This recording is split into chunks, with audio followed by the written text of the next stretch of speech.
الفنانة أصالة نصري.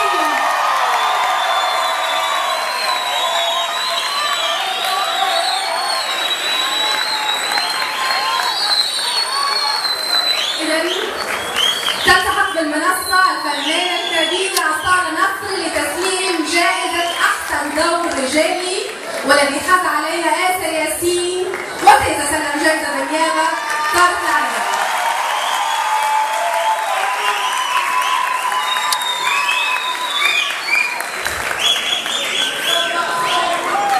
إذا نطلب من أصالة وطارق العريان التقدم للمنصة لتسليم الجائزة.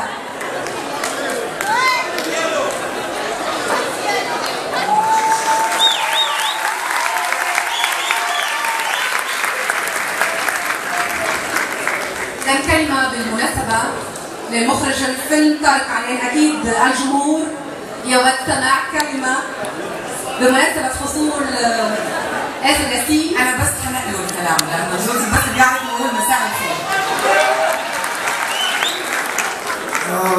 أنا طبعا مبسوط إن أنا هنا في المغرب وفي مهرجان عريق مع كل الغلطات اللي حصلت في المهرجان، بس أنا مبسوط وبشكر اللجنة وشكرا للشعب المغربي.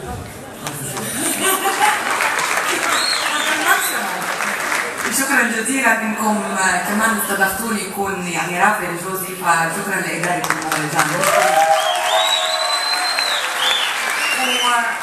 ومعلش بدنا كمان نسقف لموهبه يعني من وجهه نظرنا كلنا هي من اهم المواهب النسائيه الموجوده بالعالم العربي، القديره الممثله الكبيره منى زكي.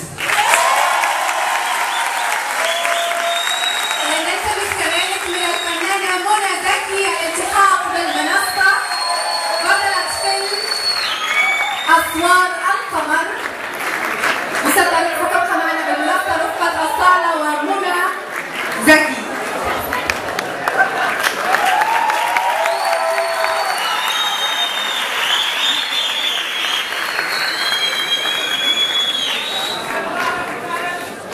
إذا هنيئا لكم بهذا التتويج.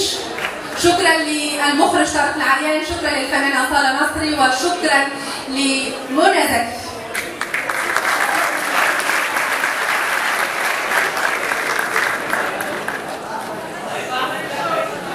إذا نواصل سلسلة توزيع الجوائز، وهذه المرة جائزة حقوق الإنسان.